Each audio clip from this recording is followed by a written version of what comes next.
MTV news Kannada ವಾಹಿನಿಗೆ ಸ್ವಾಗತ. ಗೋಕಾಕ್ ಶಾಸಕರಿಂದ ಭೂ ದಾಖಲೆಗಳ ಗಣಕೀಕರಣ ಮತ್ತು ರಸ್ತೆ ಅಗಲೀಕರಣಕ್ಕೆ ಭೂಮಿ ಪೂಜೆ. ವಾಹನ ಸಂಚಾರ ಸುಗಮವಾಗಲಿಕ್ಕೆ ಗೋಕಾಕ್ ನಗರದ ವಾಲ್ಮೀಕಿ ವೃತ್ತದಿಂದ ಜತ್ತ ಜಾಂಬೋಟಿ ಹೆದ್ದಾರಿ ರಸ್ತೆಯನ್ನ ಅಂದಾಜು 980 ಲಕ್ಷ ರೂಪಾಯಿಗಳ ವೆಚ್ಚದಲ್ಲಿ ರಸ್ತೆ ಅಗಲೀಕರಣ ಮತ್ತು ಸುಧಾರಣೆ ಮಾಡುವ ಕಾಮಗಾರಿಗೆ ಶಾಸಕ ರಮೇಶ್ ಜಾರಕಿಹೊಳಿ ಭೂಮಿ ಪೂಜೆ ಮಾಡಿದರು. ನಂತರ ಪಟ್ಟಣದ ತಾಲೂಕು ಆಡಳಿತ ಸೌಧ ಕಚೇರಿ ಸಭಾಂಗಣದಲ್ಲಿ ಗೋಕಾಕ್ ತಾಲೂಕು ಭೂ ಸುರಕ್ಷಾ ಯೋಜನೆ ಅಡಿಯಲ್ಲಿ ಕಂದಾಯ ಇಲಾಖೆ ಭೂ ದಾಖಲೆಗಳ ಗಣಕೀಕರಣ ಕೊಠಡಿ ಉದ್ಘಾಟಿಸಿ ಮಾತನಾಡಿದರು. ಗುಣಮಟ್ಟದ ಸೇವೆಗಳು ಮತ್ತು ಸಾರ್ವಜನಿಕರಿಗೆ ಸುಲಭವಾಗಿ ಮಾಹಿತಿ ಮತ್ತು ಭೂ ದಾಖಲೆಗಳನ್ನು ಒದಗಿಸುವ ನಿಟ್ಟಿನಲ್ಲಿ ಕಂಪ್ಯೂಟರ್ ಆಪರೇಟರ್ಗಳು ಕೆಲಸ ಮಾಡಬೇಕು.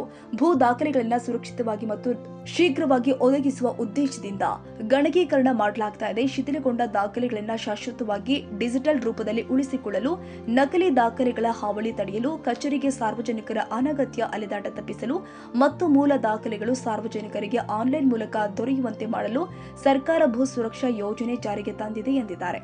ಈ ಸಂದರ್ಭದಲ್ಲಿ ಗೋಕಾಕ್ ಡಾಕ್ಟರ್ ಮೋಹನ್ ಬಸ್ಮೆ, ಸಾಗರ್ ಕಟ್ಟಿಮನಿ, ಶಿವಪರಾಮದುರ್ಗ, ಅಮಿತ್ ಜಕಾತಿ, ಈಶ್ವರ್ ದಯನವರ್ ಸೇರಿ ಇನ್ನುಳಿದ ಸಿಬ್ಬಂದಿಗಳು, ಸ್ಥಳೀಯ ಮುಖಂಡರು ಹಾಜರಿದ್ದರು.